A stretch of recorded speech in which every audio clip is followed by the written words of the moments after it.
우리 인생에 가장 기쁜 일이 무엇이 있습니까?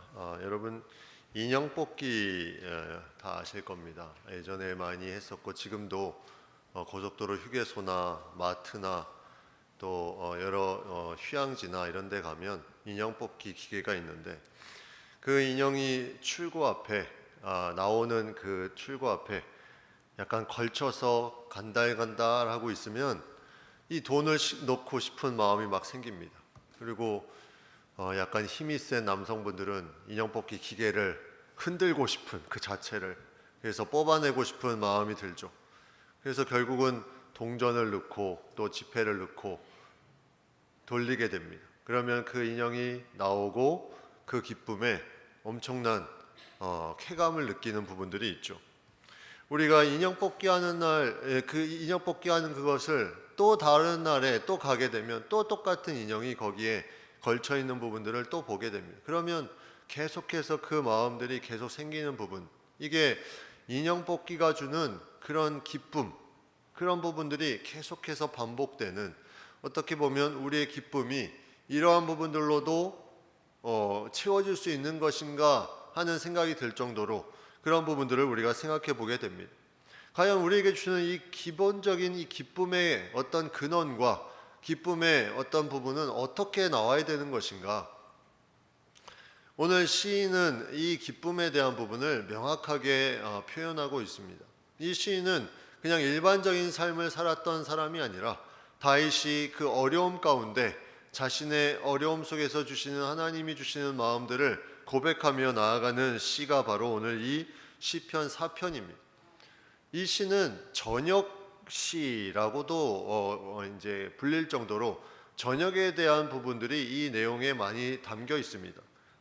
그 내용이 이제 앞에 4절에 보면 자리에 누웠다, 또 8절에 보면 내가 평안히 눕고 자기도 하리니, 이런 구절들이 있는 것을 보면 무언가 저녁에 지어진 시, 반면에 이 앞에 3편에 보면 이건 아침의 시, 내가 깨었으니, 이런 표현들이 나타납니다. 3편과 4편이 약간 함께 보는 다윗의 시로 잘 알려져 있습니다.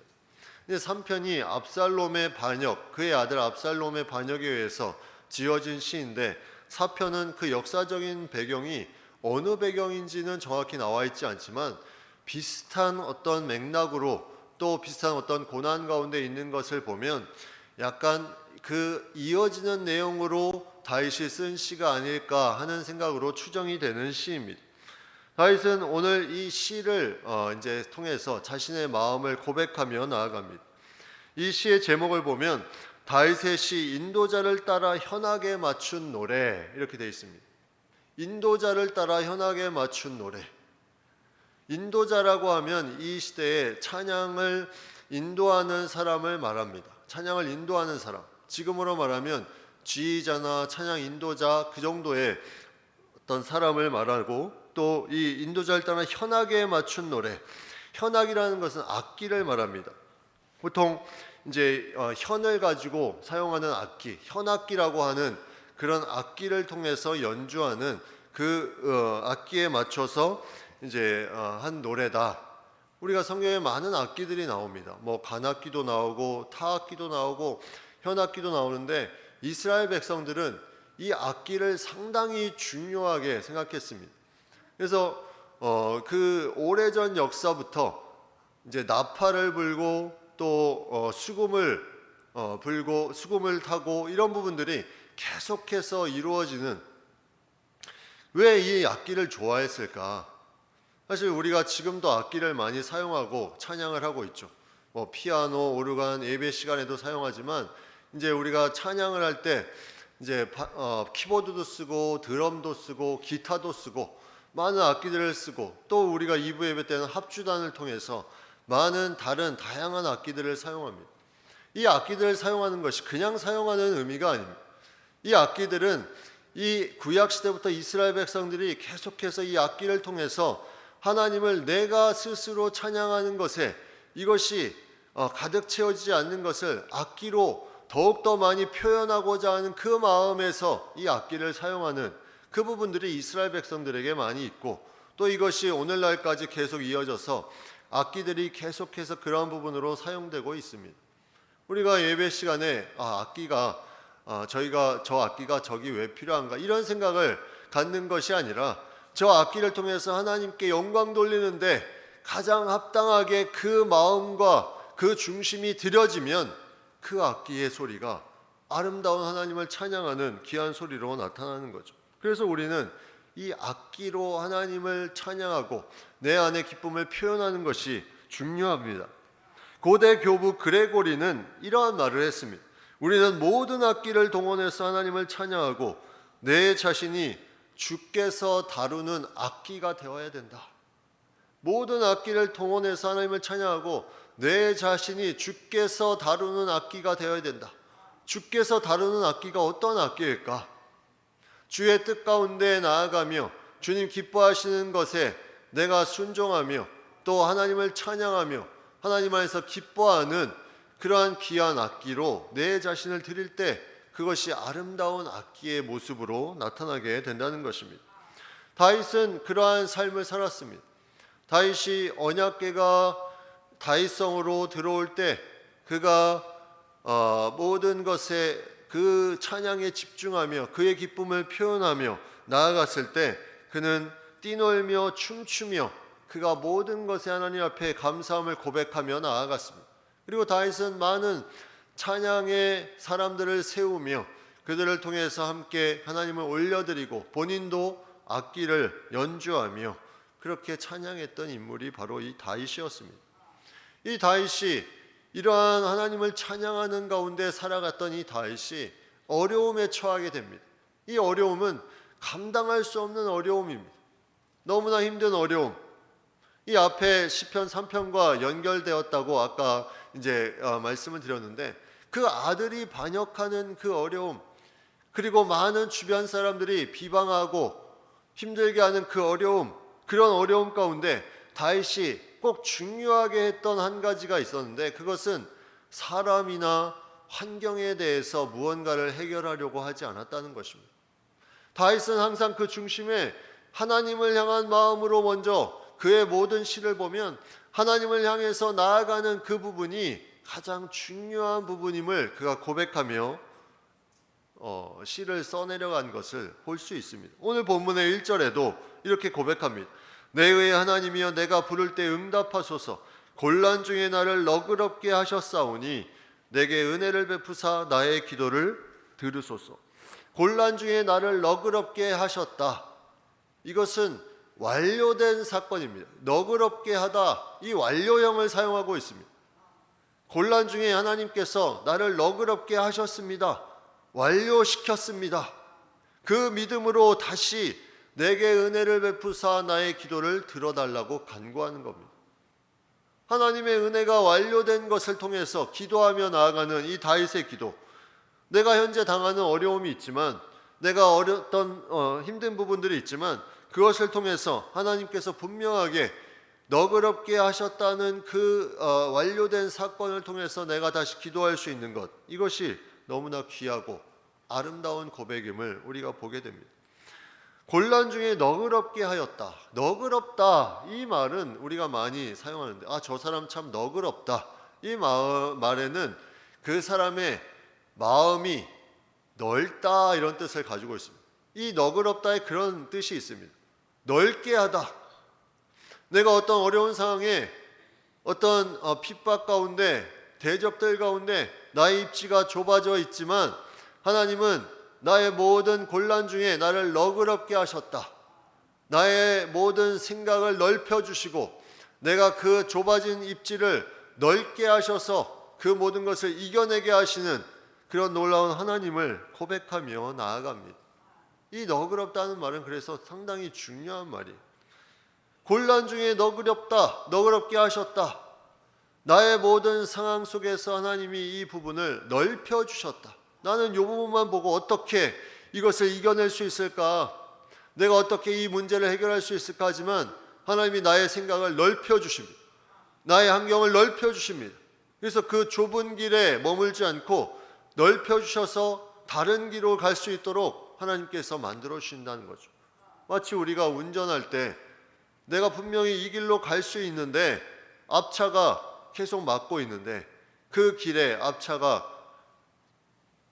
너그러운 마음을 가진 사람으로 그 길을 열어줍니다. 약간 비틀어줘서 열어주죠. 그러면 자신의 차가 그 방향으로 갈 수 있게, 이게 이제 너그러운 마음을 가지고 하나님이 갖고 살 수 있도록, 이 상황을 이겨낼 수 있도록 해주셨다는 것을 고백하며 나아가는 그런 부분으로 나타나며, 또 그것을 통해서 하나님께서 기도를 들어주실 것을 말하며 나아갑니다. 나의 기도를 들으소서, 나의 기도를 들으소서, 내게 은혜를 베푸사, 이 은혜를 베푸사 나의 기도를 들으소서, 이 고백으로 다윗이 들어가는 이 기도의 고백. 근데 그가 이러한 어려움을 이겨내는 그 고백 속에 그에게 중요한 한 가지, 그가 많은 결말을, 이 시의 결말을 내기 전에 중요한 한 가지를 했는데, 그게 뭐냐면 자신을 힘들게 하는 사람들에 대한 선포하는 거였습니다. 내가 어려운 상황, 어렵게 하는 그 사람에 대한 부분을 하나님의 마음을 가지고 선포하는 내용이 오늘 본 시에 담겨 있습니다. 2절부터 5절까지 그 시의 내용이 있는데, 그 선포하는 내용을 한번 보십시오. 그 선포하는 내용을 보면 정말 하나님이 주신 마음으로 그 영혼을 어떻게 하면 그 영혼이 변화될 것인지를 그가 이 짧은 시의 내용을 통해서 명확하게 나타내는 것을 보게 됩니다. 다시 말하면 다윗은 자신이 어떤 부분의 어려움을 피하고 싶을 때, 그것을 이겨내고 싶을 때 이 어려움을 이겨내 주시옵소서, 이겨내게 해 주시옵소서, 여기에 그치지 않았다는 거예요. 이 어려움이 일어나는 많은 요인들, 많은 사람들, 이 사람들을 생각하며 하나님의 마음을 그들에게 전하며 나아갑니다. 먼저 2절에 보십시오. 2절에 이렇게 말합니다. 인생들아, 어느 때까지 나의 영광을 받고 욕되게 하며 헛된 일을 좋아하고 거짓을 구하려는가. 인생들아, 바로 자신을 힘들게 하는 하나님을 모르는 자들을 말합니다. 인생들아, 어느 때까지 나의 영광을 바꾸어 욕되게 하며, 자신의 영광을 바꾸어 욕되게, 욕을 먹게 한다는 거죠. 그 다음에 헛된 일을 좋아한다. 그리고 거짓을 구한다. 사람의 타락한 모습을 우리가 보기 시작하면 이 세 가지 부분이 거기에 다 포함되어 있습니다. 첫 번째는 나의 영광을 바꾸어 욕되게 한다. 하나님의 영광, 하나님의 영광을 욕되게 하는 것, 하나님이 없다고 말하면서 하나님의 영광을 가리는 것, 이게 타락한 자들의 첫 번째 모습 아니겠습니까? 하나님이 분명히 동역하며 함께 기뻐하는 삶을 살기를 원하는데, 인간이 그 하나님의 영광을 욕된 것으로 바꾸는 그런 부분들, 하나님의 이름을 영화롭게 하는 그 부분을 다른 나쁜 것으로 바꾸어 버리는 것이 바로 타락한 모습, 첫 번째이면, 두 번째는 헛된 것을 좋아한다. 헛된 일을 좋아합니다. 무언가 계속해서 헛된 일을 좋아해서 그 헛된 것에 자신의 탐욕을 위해서 쌓아가는 부분들이 있습니다. 그리고 세 번째는 거짓을 구한다는 거죠. 속이고 거짓말하고 과장하고 축소해서 무언가 넘어뜨리려고 하는 부분들, 다른 사람을 힘들게 하는 부분들. 내 안에 이런 부분들이 있으면 내가 죄 가운데 타락하고 있다는 것을 내가 알아야 돼. 하나님의 영광, 하나님께서 하나님의 사람으로 영광을 받게 하는 그 부분, 그것을 계속해서 자신이 깎아내리고 그것을 방해하려고 하는 것, 그리고 헛된 일을 좋아하는 것, 내가 헛된 일을 좋아하는 것, 계속해서 유한한 것에, 나의 탐욕에, 나의 욕심에 그 모든 것을 쌓아 내려가는 것, 그리고 거짓을 구하는 것, 내가 거짓된 말과 잘못된 부분, 그런 부분들을 계속해서 구하고 있는 이런 모습들이 타락한 자의 모습으로 분명하게 나타남을 다윗은 선포하며 나아가고 있습니다. 그것이 어느 때까지 너희가 하려는가? 여기에 다윗의 안타까운 마음이 있습니다. 이 마음이 중요합니다. 어떤 사람들을 봤을 때 그냥 비방하는 것으로 끝나는 것이 아니라, 너희가 어느 때까지 이렇게 하려고 하느냐? 이제는 돌이켜라. 어느 때까지 하나님의 영광을 조롱하며, 어느 때까지 헛된 일을 구하며, 어느 때까지 거짓을 일삼으며 거짓을 구하며 나아가는가? 그러한 부분들이 계속해서 나타나는데 너무나 안타까운 마음으로 어느 때까지 이것을 하려고 하느냐? 하나님의 마음은 진리를 추구하고 의를 행하며 하나님의 말씀대로 순종하는 삶인데 이러한 삶을 살아가는 자들에게 안타까운 마음으로 하나님의 마음을 가지고 선포하며 나아갑니다. 이러한 악한 자들의, 타락한 자들의 모습이 3절에서 대조적으로 이렇게 나타납니다. 여호와께서 자기를 위하여 경건한 자를 택하신 줄 너희가 알지어다. 내가 그를 부를 때 여호와께서 들으시리로다. 경건한 자를 택하셨다. 하나님을 위해서, 하나님이 자기를 위해서 경건한 자를 택하셨다. 하나님이 왜 경건한 자를 택하시고 그 삶에 대해서 하나님께서 응답하시고 들어주시는가? 하나님의 역사가 그 사람 가운데 경건한 자를 통해서 계속해서 이루어지는 것, 이것이 하나님의 아름다운 이 땅을 위해서 필요한 부분들로 채워지는 것이기에 그 경건한 자를 부르시고 택하시고 또 그것을 통해서 계속해서 하나님의 뜻을 이루어 주시는 것, 이것이 바로 다윗이 자신의 어떤 모습을 비추면서 그 어려움 가운데 내가 경건하게 살고자 하는 그 마음으로 주님 앞에 고백하며 나아가는 그 부분들을 우리가 느낄 수가 있습니다.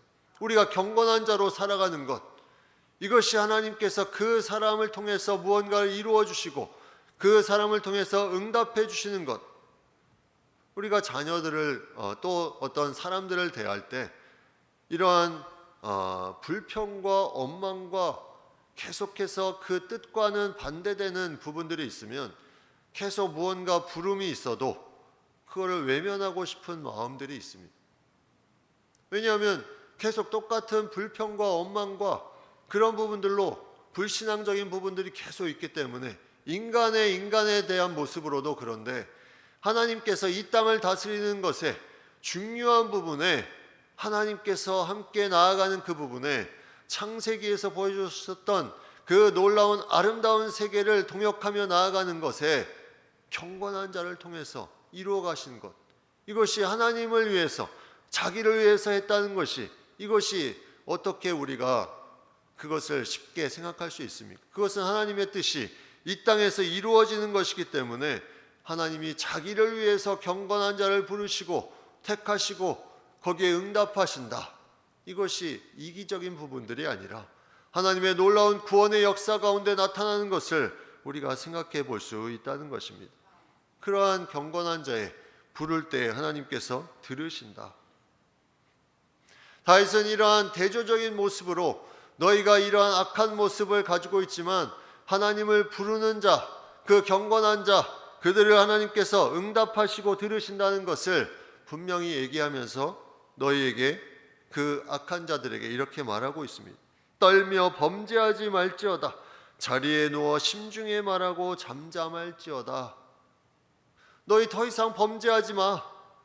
그리고 너희 심중에 말해봐라. 너희 마음속에 너희 마음을 좀 살펴봐라. 그리고 잠잠해라. 계속 자신의 어떤 목소리를 내면서 자신의 어떤 부분들을 드러내려고 하는 그 부분들에게 하나님께서 다윗을 통해서 명확하게 그들에게 선포하는 말씀, 너희가 심중에 말하고 잠잠해라. 우리가 무엇을 두려워하느냐, 여기에 따라서 우리의 삶의 모습이 바뀔 수 있습니다. 다윗은 하나님을 두려워하며 나아갔습니다. 하나님을 두려워하며 그가 모든 것에 하나님께 맡기며 그가 나아가기를 힘썼습니다. 그러나 악한 자들은 무엇을 두려워합니까? 자신이 범죄한 것이 들통날까 봐, 자신이 나쁘게 행한 것이 들통날까 봐 그것을 더 감추기 위해서 잠잠하지 않고 더 크게 말하고 나아갑니다. 다윗도 그러한 경험을 했습니다. 다윗도 이러한 시를 쓰기 전에 다윗이 그러한 범죄 가운데 있었죠. 자신이 밧세바를 범하고 그것을 감추기 위해서 또 그 남편 우리아를 죽음으로 몰아놓고, 다윗은 그 아픔이 자신에게 있었습니다. 범죄한 자들이 어떠한 모습인지를 분명히 알고 있었습니다. 그러한 죄악 가운데 있는 삶이 너희는 심중에 말하고 잠잠하라, 이 부분을 통해서 자신의 어떤 모습 가운데 회개하며 돌아와야 되는 것을 분명하게 말씀하고 있죠. 그래서 다윗은 마지막에 그 악한 자들에게, 죄를 범한 타락한 자들에게 이렇게 말합니다. 5절에 보면 의의 제사를 드리고 여호와를 의뢰할지어다. 의의 제사를 드리고 여호와를 의뢰할지어다. 이게 다윗이 그들에게 주는 유일한 해답의 길이었습니다. 의의 제사를 드린다는 것은 예배 드리는 차원이 아니라 회개의 제사를 드리는, 자신의 모든 것을 하나님 앞에 돌이켜야 되는 의의 제사, 여기에 대한 부분을 분명하게 말씀하고 있습니다. 그리고 여호와를 의뢰하라, 하나님을 의지하라. 여러분 생각을 해보십시오. 나를 힘들게 하고 어려운 사람에게 정확한 유일한 길을 보여주고 있습니다. 이것은 다윗이 자신에게 주신 하나님의 마음을 가지고 원수를 사랑하는 듯한 그런 모습을 우리에게 보여줍니다. 어떻게 이러한 부분들이 나타날 수 있었을까? 이 어려운 상황에 그것을 피하는 것만 해도 어려운데, 그 어려운 상황과 환경을 주고 자신을 힘들게 하는 그 사람에게 하나님의 길을 명확하게 알려주고, 너희는 돌이켜라, 더 이상 범죄하지 말고 심중에 말하고 잠잠하고 의의 제사를 드리고 하나님을 의뢰하라. 어떻게 이러한 말을 할 수 있었을까? 그 답이, 그 중심이 6절부터 8절에 나와 있습니다. 6절부터 8절 말씀에 그 다윗의 놀라운 중심이 그 가운데 들어가 있습니다. 그 가운데 가장 중요한 것, 바로 오늘 7절 말씀에 이 말씀을 주고 있습니다. 주께서 내 마음에 두신 기쁨은 그들의 곡식과 새 포도주가 풍성할 때보다 더하니이다. 여러분, 이 말이 무슨 말입니까? 다윗이 공격을 당하면서 주께서 내 마음에 두신 이 기쁨, 여기도 마찬가지로 완료형을 쓰고 있습니다. 주께서 내 마음에 이미 기쁨을 두셨다는 겁니다. 내가 기쁨을 다른 곳에서 찾는 것이 아닙니다. 내가 이 기쁨을 인형 뽑기 하듯이 하나씩 하나씩 인형을 뽑으면서 찾는 것이 아니라 이미 이 기쁨은 내 마음에 두셨다, 완료되었다. 이 기쁨이 너희들이 가지고 있는 그들의 곡식과 새 포도주가 풍성할 때보다 더하다. 비교할 수 없다. 하나님은 우리에게 인형을 주시는 것이 아니라 그 인형 뽑기 기계를 통째로 주시는 분이다. 이것을 다윗이 이렇게 고백하고 있습니다. 그것과는 비교할 수 없는, 너 왜 인형 뽑기 하는 삶을 살고 있느냐? 하나님은 인형 뽑기 하는 삶이 아니라 그 근원에 통째로 주시는 내 마음에 두신 그 기쁨을 가지고 살아가라고 우리에게 말씀하는 것. 여러분, 배달 해보셨죠? 음식을 배달하는데 음식이 아직 도착하지 않습니다. 그런데 도착하지 않은 것이 아니라 이미 도착했는데 도착한 문자 메시지를 못 본 거예요. 계속 배가 고프다고 말합니다. 이미 도착했는데, 이미 집 앞에 도착했는데 배가 고픕니다. 마치 오늘 이 다윗이, 이 고백이 내 마음에 두신 기쁨인데 이미 기뻐해야 되는데 도착 안 한 것처럼 인형 뽑기를 계속하고 있습니다. 이 인형을 뽑고 저 인형을 뽑고, 우리의 인생이 그러한 인생이라고 하는 거죠. 하나님의 주신 기쁨은 이미 배달 완료된 것입니다. 그래서 항상 기뻐하라, 이 말이 있는 거예요. 항상 기뻐하라, 이 말을 내가 어디서 기쁨을 계속 찾으라 이렇게 해석하면 항상 기뻐하라 할 수 없습니다. 그런데 그 내 마음에 두신 기쁨이 있기 때문에 그것을 계속 끄집어내는 삶, 여기에 항상 기뻐할 수 있는 놀라운 힘이 있다는 거죠.